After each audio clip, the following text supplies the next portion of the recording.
We're talking about knowledge of the future in movies. YouTube channel Easter Egg Psychic, where we have just logged our 100th subscriber. Yeah, if you like the videos up there and you recommend them to your friends, please ask that they subscribe. And thanks again for everyone's support. In this video, I'll cover actress Sondra Locke. She's known for her roles in movies such as The Heart is a Lonely Hunter, 1968. Alan Arkin was also in this, and for her performance, she was nominated for an Academy Award for Best Supporting Actress. She was romantically involved with actor Clint Eastwood, and the two made 6 movies together. The Outlaw Josie Wells, 1976. The Gauntlet, 1977. Every Which Way But Loose, 1978. Bronco Billy, 1980. Any Which Way You Can, 1980. And Sudden Impact, 1983. She directed the movie Impulse in 1990 with Teresa Russell and Jeff Fahey. She was in the Kung Fu television series with David Carradine in 1974. She was also in the Amazing Stories television series produced by Steven Spielberg in an episode entitled Vanessa in the Garden. So I took a look at Sondra Locke. 2 actors I believe she may resemble. These are Robert Redford and possibly Robert Duvall. These actors were in 2 movies together. The Natural in 1984, directed by Barry Levinson.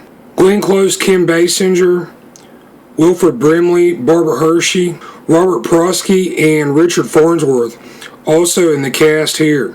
Duvall and Redford were also in The Chase in 1966 with Marlon Brando, Jane Fonda, Steve Enhot, E.G. Marshall, and Angie Dickinson. Alright, connections.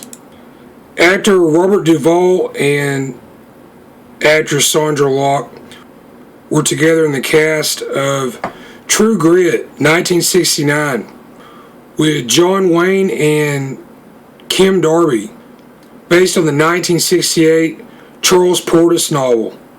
John Wayne won his only Academy Award for his portrayal in this movie of U.S. Marshall Rooster Cogburn, Best Actor. I mentioned something interesting about actress Kim Darby. I did another video on this. You can see it at my YouTube channel, Easter Egg Psychic. I believe that Darby may resemble American Graffiti 1973 actor Pollack. American Graffiti was directed by George Lucas, known for Star Wars 1977. John Wayne also had a small part in Star Wars. But the obvious connection is to Robert Duvall, who played the lead in Lucas's debut film as a director, THX 1138. This is produced by Francis Ford Coppola. Clint Eastwood and Robert Duvall were in a movie together. This is the Western Joe Kidd. Also in this were John Saxon, Dick Van Patten. The screenplay for this was written by Elmore Leonard, 1972. Yes, Sondra Locke was not an easy actress for me to try and guess the others that she may accurately resemble. I thought she may look like actor Robert Redford and possibly Julia Roberts. These two provided their voices to the cast of Charlotte's Web in 2006, based on the E.B. White children's book. Alright, connections. The movie They Shoot Horses, Don't They? 1969. Reportedly, Sondra Locke was offered the role of Ruby in this but turned it down. Actress Bonnie Bedelia eventually played this part in the final movie, directed by Sidney Pollack. Robert Redford was reportedly considered for the role of Robert, and in the movie he was played by Michael Sarrazin. For Wolfgang Petersen's In the Line of Fire 1993, Robert Redford was one of the original choices for the part of Frank Horrigan, and Clint Eastwood eventually was cast in this.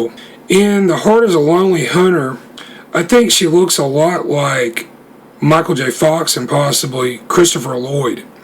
There's an interesting trivia item that may relate to this.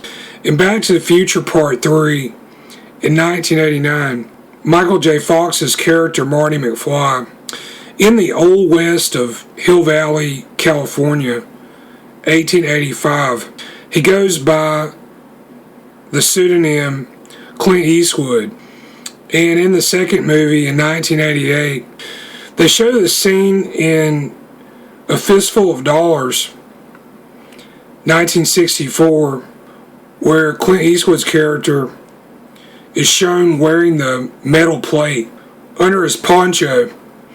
This scene is an inspiration for what later happens in Back to the Future Part 3. My YouTube channel is Easter Egg Psychic. There I go back, I look at movies and television from the past. I analyze these for possible references to future media. These may appear in the form of anecdotes, idioms, anagrams, hidden in the subtext of the work in question. I also use an unconventional method where I look at the likenesses of the actors.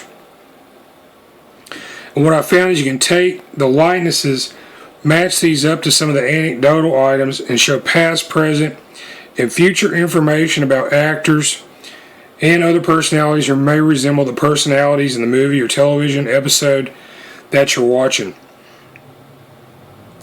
My email contact is eastereggguy, that's GUY, @yahoo.com. Thanks for watching.